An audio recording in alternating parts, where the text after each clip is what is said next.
Copwatch, policing the police every single day.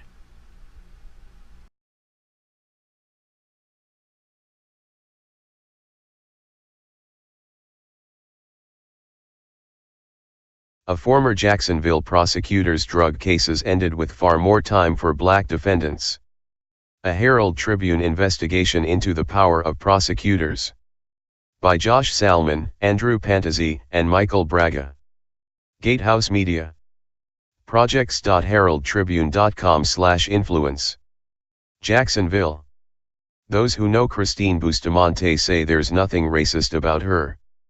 Before becoming an attorney, she spent 4 years teaching students with disabilities at public schools in Florida and Tennessee. She volunteered at homeless shelters and organized fundraising drives to help children who couldn't afford winter clothes. The daughter of Brazilian immigrants, her Facebook page reveals friends of many races, nationalities, and creeds. She is truly not a biased person, said her husband, Michael Sweet. But as an assistant state attorney in Jacksonville's 4th Judicial Circuit, Bustamante prosecuted hundreds of cases that sent away black drug offenders for 3 times as long as whites. In 2015 and 2016 alone, when she handled more than 100 felony drug cases, blacks received sentences that were nearly 4 times as long on average as those handed down to white offenders. See Influence, A12. Influence. Continued from A1.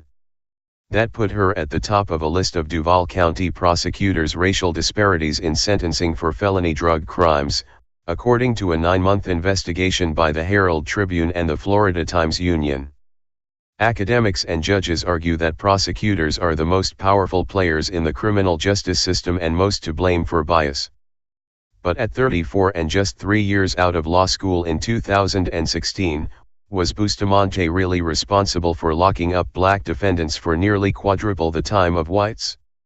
The Herald Tribune and Times-Union set out to answer this question by measuring the influence of other players in the criminal justice system on cases prosecuted by Bustamante.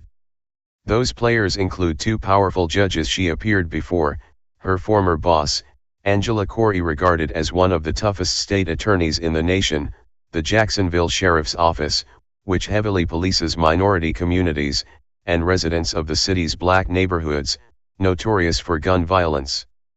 Each of those individuals and groups had the power to influence Bustamante's sentencing record. The judges could have influenced her numbers because they controlled decision-making in a quarter of Bustamante's cases where defendants either went to trial or threw themselves at the mercy of the court through what are known as open pleas.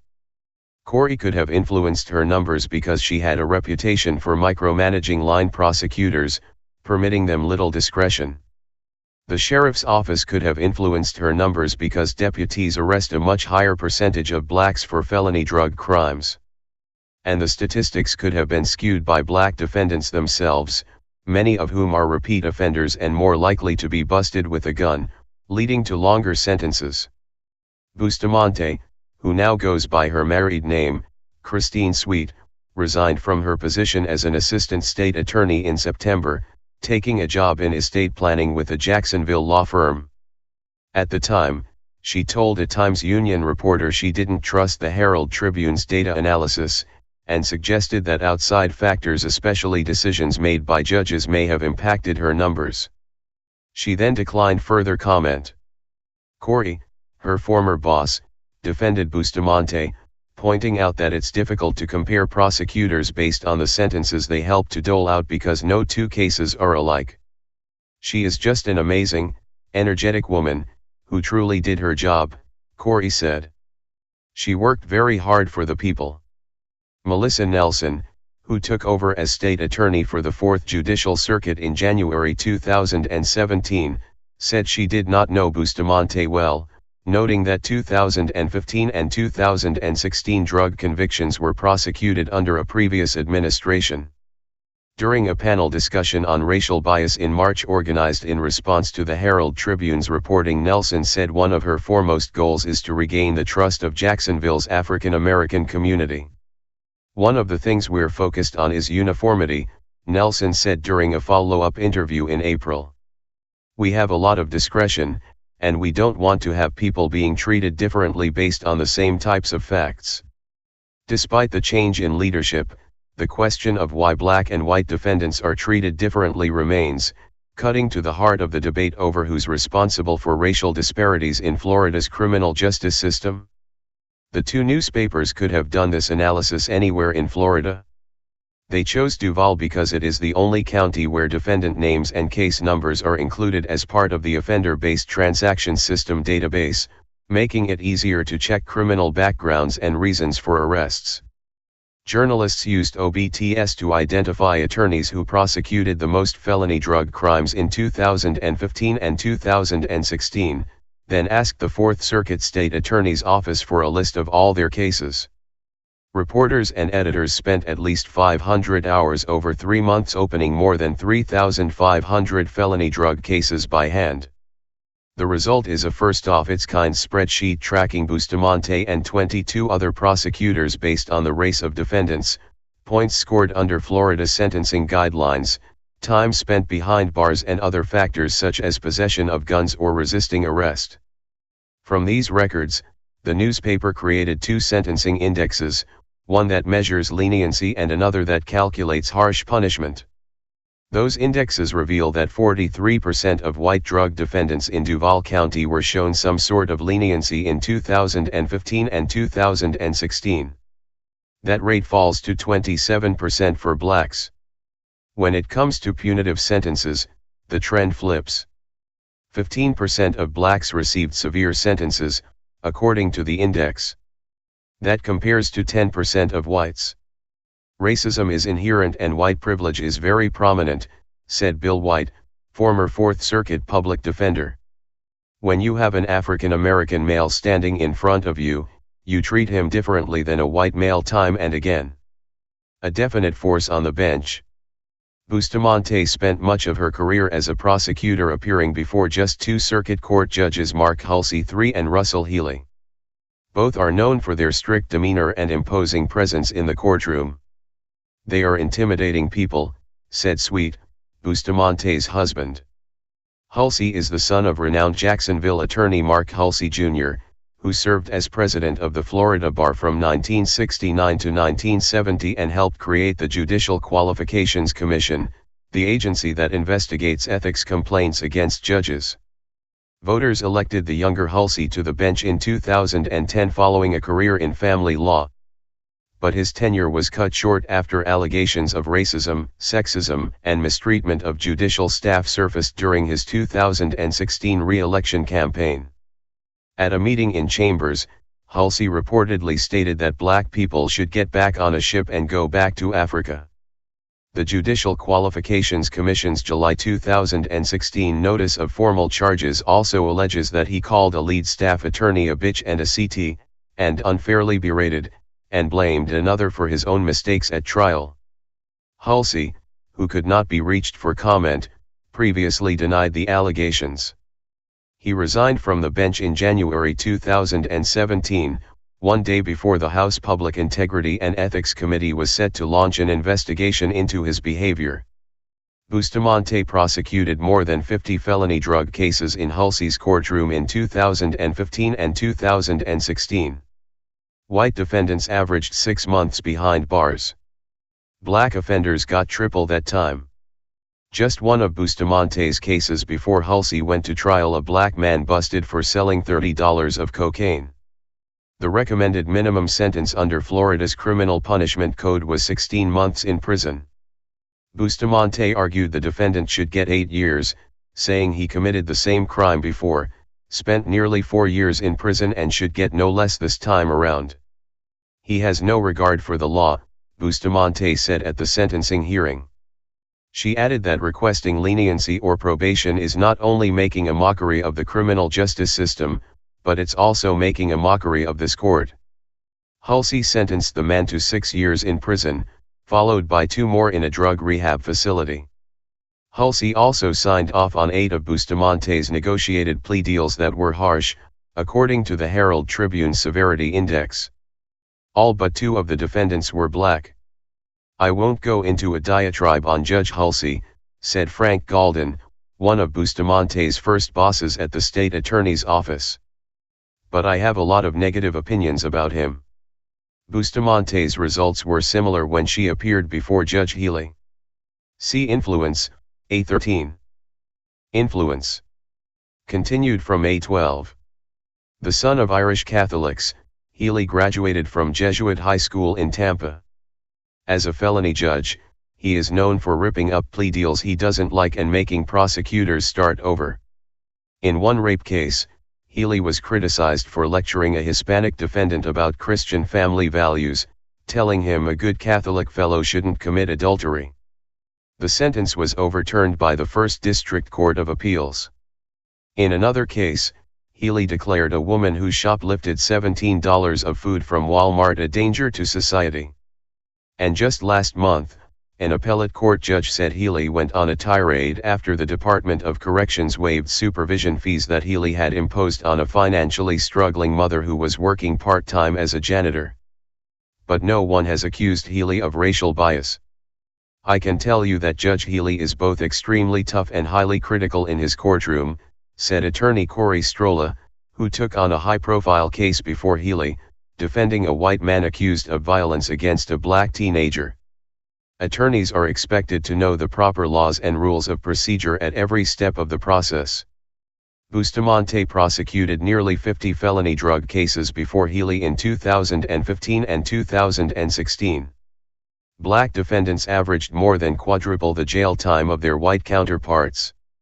2 of those cases went to trial. The judge also signed off on 11 harsh plea deals presented by Bustamante. All but 3 of the defendants in those cases were black. 6 other assistant state attorneys prosecuted at least 25 felony drug cases before Hulsey and Healy in 2015 and 2016. Not one had sentencing disparities approaching Bustamante's. Healy declined to comment for this story.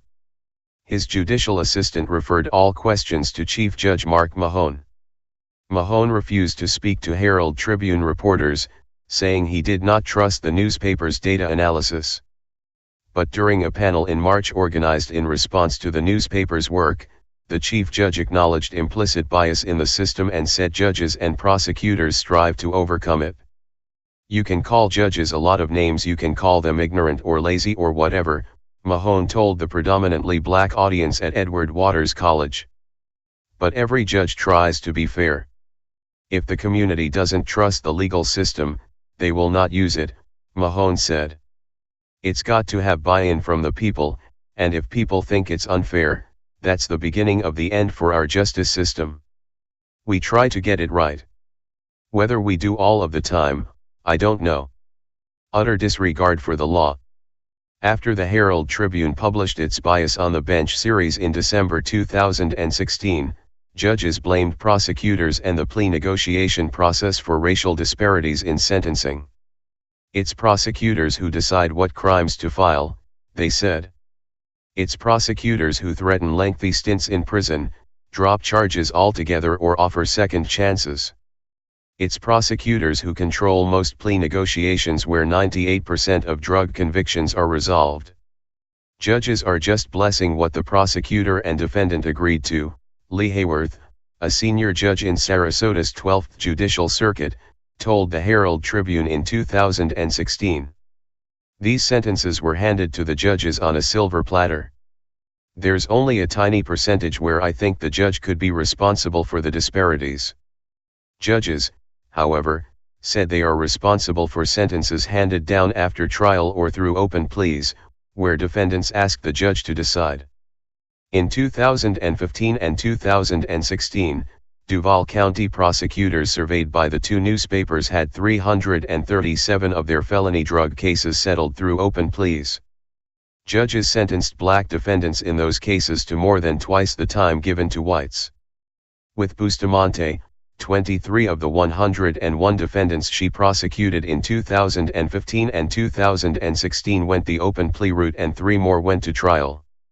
The fact that judges decided a quarter of Bustamante's cases compared to just 16% of all prosecutors surveyed means she had a harder time than her colleagues reaching deals with defendants.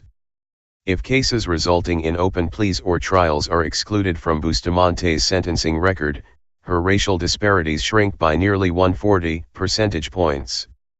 She also drops from number 1 to number 3 on the list of Duval County prosecutorial sentencing disparities. That drop indicates judges had a significant impact on Bustamante's sentencing record. But it doesn't mean that Bustamante's influence was entirely muted. There were 6 instances in 2015 and 2016 when judges imposed harsh sentences on black defendants prosecuted by Bustamante following trials or open pleas, according to the Herald Tribune's Severity Index. Reporters were able to get sentencing transcripts for 4 of those cases. In all but one, Bustamante asked for more prison time than the judges agreed to. The other case resulted in the judge adhering to Bustamante's request. One of the defendants was Derek Damon Frederick, a 41-year-old black man arrested in December 2015 for presenting a fake driver's license to a law enforcement officer after a minor traffic stop. The ensuing search revealed a baggie of marijuana, 2 hydrocodone pills and a handgun under the driver's seat. Court records show Bustamante offered Frederick 7 years in prison for his crimes, but he let the deadline lapse before accepting the deal.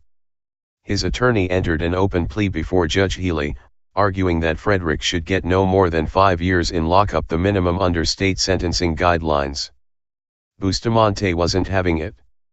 She reminded the judge of Frederick's past crimes and requested a sentence of 12 to 15 years, far more than her original offer. This man is a con artist. He cons everybody, Bustamante told the court. He has shown a complete and utter disregard for the law. Healy sentenced Frederick to 10 years behind bars, but not before scolding Bustamante about her tack. It would mean a little something to me if the state had agreed to 7 back then, and now they are standing here telling me they want 12 to 15, Healy said. In my world, you can't do that. In my world, when you make an agreement, whatever it is, whether it's a good one or a bad one, or whether you need to rethink it later on down the road, if that was your word and your deal, even on a handshake, then you're stuck with it. The Mason-Dixon line. Bustamante grew up on a quiet street in Staten Island, New York City's most suburban borough. Tucked near a golf course, the middle-class New Springfield neighborhood is bordered by parks, a wildlife refuge and a shopping mall. Bustamante's parents were both doctors. Her father Heitor de Bustamante was a psychiatrist. Her mother Lila worked in an emergency room. They emigrated from Brazil fresh out of medical school in their 20s, met in New York and purchased a 1,500 square foot townhouse in 1987, about a mile south of the Staten Island Expressway. The highway, nicknamed the Mason-Dixon Line, divides poorer minority neighborhoods in the island's north from the more prosperous white communities to the south. Staten Island has a long history of racial tensions that have broken out into turf wars between rival gangs over the years. The Bustamante family lived modestly and did not shelter their children from the conflict. Christine and her brother, Alex, attended Port Richmond High School in a neighborhood north of the expressway where buildings are missing siding, where graffiti defaces walls, where sidewalks are uneven and roads need paving. The 3-story brick building provides a learning environment for more than 1,600 students. Nearly 8 in 10 are minorities, most of them black or Hispanic. 7 in 10 are considered economically disadvantaged. It's a good school to learn at, but it's not too friendly, said a current student, who is black and asked to not be named. Not too friendly at all. Bustamante asked her family not to participate in interviews. But one close relative agreed to talk if she wasn't identified by name. The family member said Bustamante has a complete abiding respect for authority instilled by her mother. If someone corrects her, she takes it serious, the family member said, adding that when the mother was upset at her children's tone, she would speak in a hushed voice. "You will not speak to me that way," she would say, her eyebrow arched. Christine's parents didn't need loud voices to express themselves, expecting respect from Christine and her brother. Alex became a New York City police officer, winning an award for the highest academic average in the academy. He declined to comment when a Herald Tribune reporter knocked on the door of his Staten Island town home. His stepson Bustamante's nephew by marriage is half Nigerian and has had to confront bias growing up black in a white neighborhood, Bustamante's family member said. See Influence, A14. Judge Russell Healy. Derek Damon Frederick. Influence. Continued from A13. Scientists who study human behavior say a person's upbringing, including segregation in their neighborhoods and racial tension in schools, can mold implicit biases later in life. These subtle stereotypes develop through upbringing, schooling, television, and movies. In Jacksonville's state attorney's office, where 9 out of 10 prosecutors are white and a majority of criminal defendants are black, such biases can compound. Plea bargaining is a huge area we see implicit biases come into play, said Kelly Capitosto, a senior researcher at Ohio State University's Kirwan Institute for the Study of Race and Ethnicity. Prosecutors are not immune to these biases. It plays into who receives a sentencing bargain and whether the defendant gets community service instead of jail time. The worst prosecutor ever.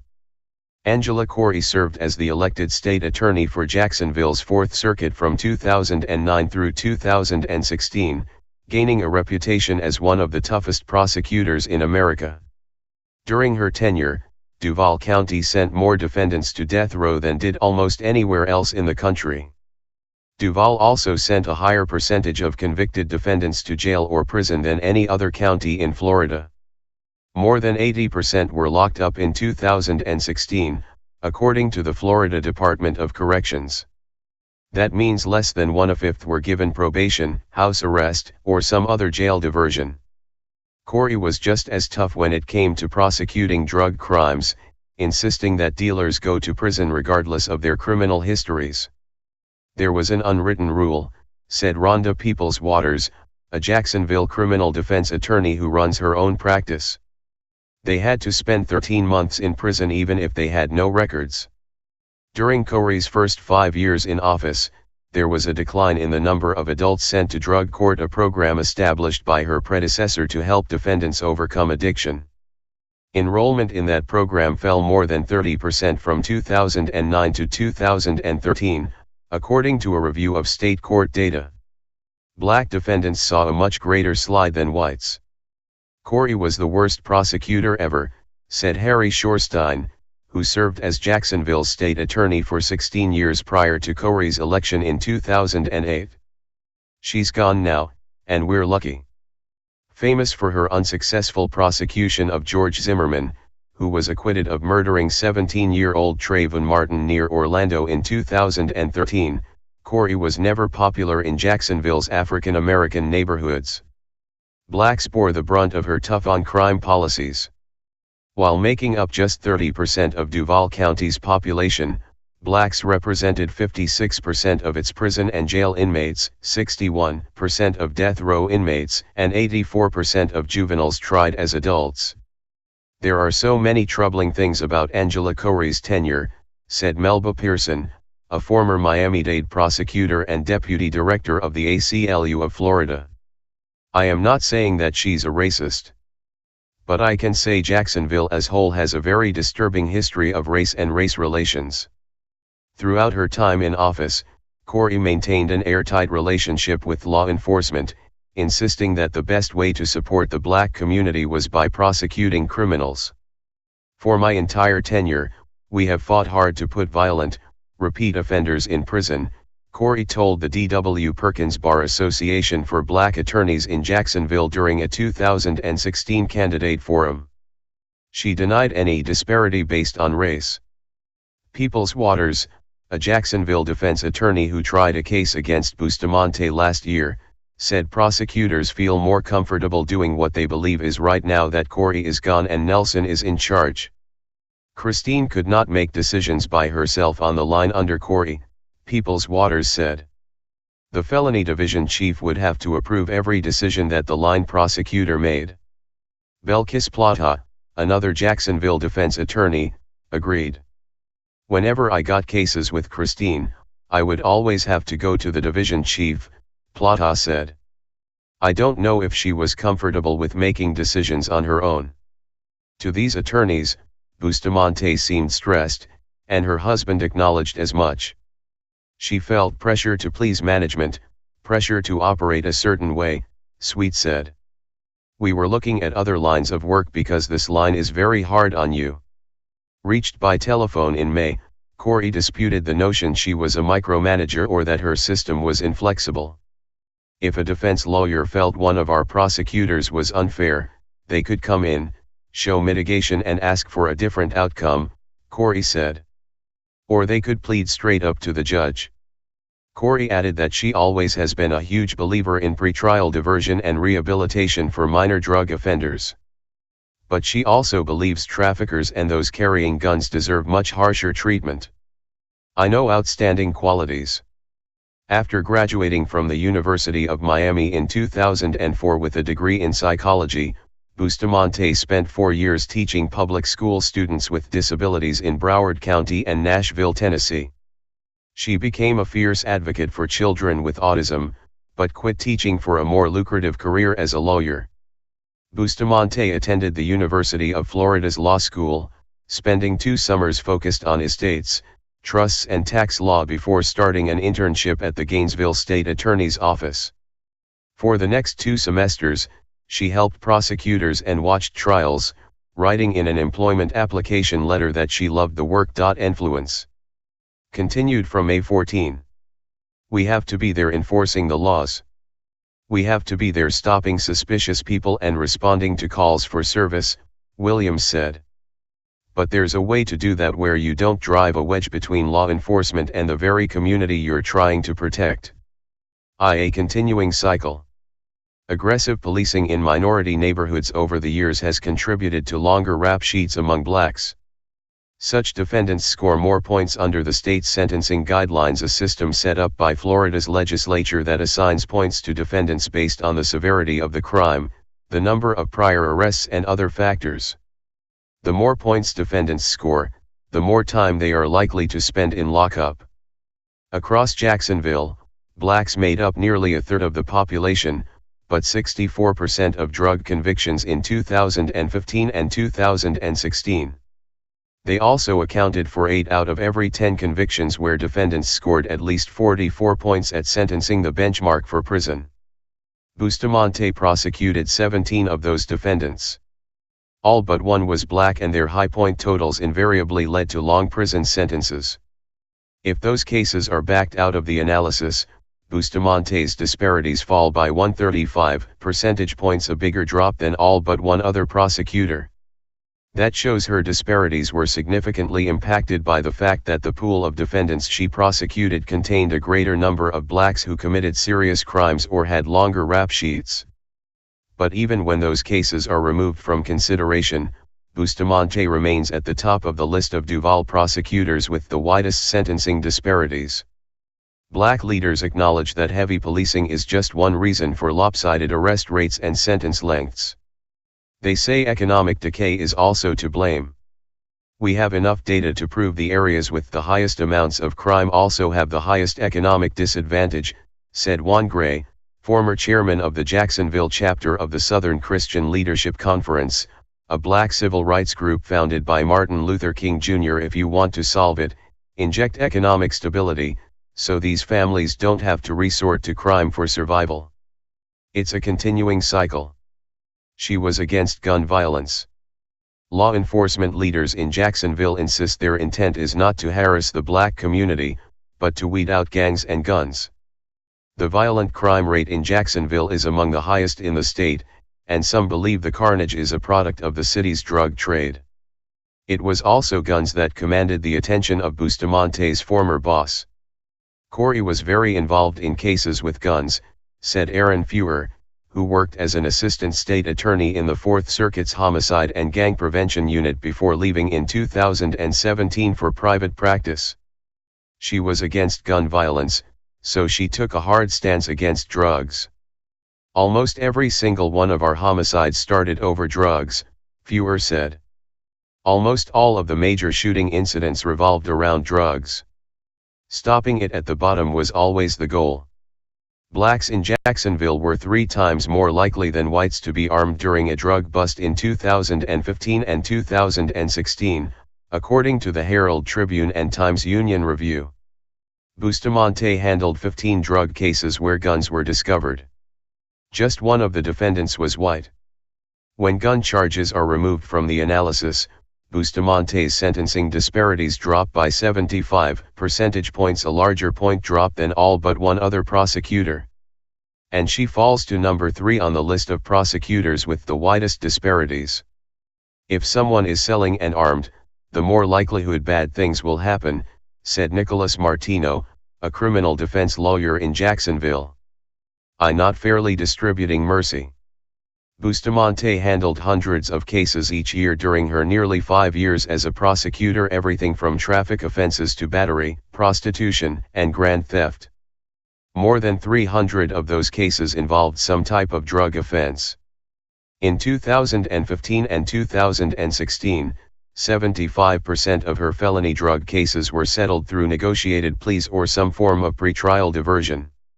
If Bustamante were evaluated solely on those cases where she had the most power to determine a defendant's fate, her sentencing disparities would plunge 135 percentage points and she would drop to number 3 on the list of Duval County prosecutorial sentencing disparities. But the disparities in sentences between black and white defendants would still be evident in her numbers, with white defendants receiving an average of nearly 6 months behind bars and blacks getting more than twice as long. According to the Herald Tribune's leniency index, Bustamante extended at least some form of leniency to 43% of whites in 2015 and 2016, but just 24% of blacks. And because so many of the white defendants who were shown leniency got no jail time, their average sentences were 6 times lower than the comparable average for black defendants. "This is the greatest problem I've witnessed in my 30-some years of practice," said A. Wellington Barlow, a retired criminal defense attorney in Jacksonville. "It's not that people are intentionally discriminatory. They're just not fairly distributing mercy." Bustamante was more likely to recommend withholding adjudication for white defendants, which means they were not declared felons and could maintain their civil rights. She also supported pretrial diversion for a greater number of white defendants, allowing them to avoid conviction and get help with drug addiction or mental illness. Among them was Cherie Lee Porter, a 41-year-old nurse who attended Columbia University in New York, according to the police report. A risk manager at St. Vincent's Hospital discovered Porter pulled powerful opioid medications for patients who were not under her care. When confronted, Porter confessed to an addiction and emptied her pockets, revealing used syringes, oxycodone, and vials of partially used hydromorphone. More used syringes and medications were found in her lunch bag, her locker, and even her glasses case. Police also noted track marks on her arms. Bustamante enrolled her in a pretrial diversion program, which she completed successfully 7 months later. Porter could not be reached for comment. Her lawyer did not return calls. "You should be punished more severely." Some black defendants prosecuted by Bustamante received different treatment. According to the Herald Tribune Severity Index, 14 of the 48 black defendants who signed negotiated pleas with her in 2015 and 2016 received harsh sentences. Bobby Dunbar was one of those defendants. Undercover detectives posing as drug addicts bought $20 of crack cocaine from him in August 2016. They gave him another $80 to buy more drugs that same day. The 38-year-old black man took the money, hopped in a car and did not return. A month later, undercover deputies purchased what they believed was $60 in crack from Dunbar, only to discover the drugs were not cocaine at all, just chopped up white pills. Dunbar scored 22.2 points on his sentencing guidelines, the formula used to determine criminal punishment in Florida. That included 18.2 points for previous convictions, possession of cocaine, grand theft, and various misdemeanors. Though Dunbar did not tally anywhere near the 44-point benchmark for a prison sentence in Florida, Bustamante showed no mercy. She negotiated a plea for 30 months behind bars. Mac Heavener, one of two chief assistants to the state attorney in Jacksonville, pointed to Dunbar's earlier convictions and the fact that he had spent 2 years in prison for the same crime as a possible reason for the harsh punishment. Most prosecutors and judges are adamant that if you commit the same crime twice in a row, the second time you should be punished more severely, Heavener said during a meeting with reporters in April.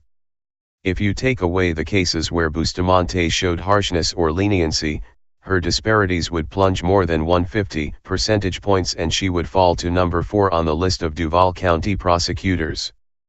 Prosecutors make the decisions that drive the system, said Angela Davis, a professor at American University Washington College of Law. They almost always determine the outcome of cases, they don't have to justify their decisions to anyone besides their boss, and this all happens behind closed doors. In some respects, we are all complicit. Guns didn't fully explain Bustamante's disparities. Neither did the greater number of sentencing points racked up by some black defendants. Removing cases based on traffic stops barely made a dent in Bustamante's numbers either. Though some claimed Corey and her chief lieutenants in the state attorney's office micromanaged Bustamante, it's hard to prove that based on the statistics. After all, every prosecutor working alongside Bustamante in the Fourth Circuit dealt with the same pressures from their former boss. As for the judges, they were quick to blame the prosecutors and the plea negotiation process for bias in the criminal justice system. But removing the cases where judges had full discretion after trials and open pleas caused Bustamante's disparities to plummet nearly 140 percentage points and she fell to number 3 on the list. Still, even without input from judges, Bustamante negotiated pleas for black defendants that were more than twice as long as those for white defendants on average, and she lobbied for stiff punishment after trials and open pleas. It is only when all her harsh and lenient sentences are removed along with the decisions made by judges after trials and open pleas that she drops to number 12 on the list, right around the middle of the pack. That means Bustamante's own discretion combined with the discretion of judges she appeared before are what most impacted her sentencing disparities. But that's just one case study. The sentencing disparities of other prosecutors in Jacksonville and across the state are influenced by different factors, making it difficult to blame any one person or group. It's not the judges, said Larry Turner, a criminal defense lawyer and former judge in Gainesville's 8th Judicial Circuit. It's not the prosecutors and not the public defenders or private attorneys. Yet it's all of these. The court system is a reflection of society as a whole. Racism is rampant in our country. And in some respects, we are all complicit. Bernie DeLarian. Cherie Lee Porter. By Michael Braga. Michael.braga@heraldtribune.com. Criminal justice experts have written books and research papers about the power prosecutors flex during plea negotiations and how that impacts sentence lengths. But no university, media outlet, or civil rights group has put together a study that measures racial disparities in sentencing among individual prosecutors, names those attorneys and then compares their records in court. That was the goal of the Herald Tribune and Florida Times Union. The newspapers chose Duval County because its offender-based transaction system contains names of defendants and their case numbers. That makes it much easier to look into details that led to their arrests and convictions.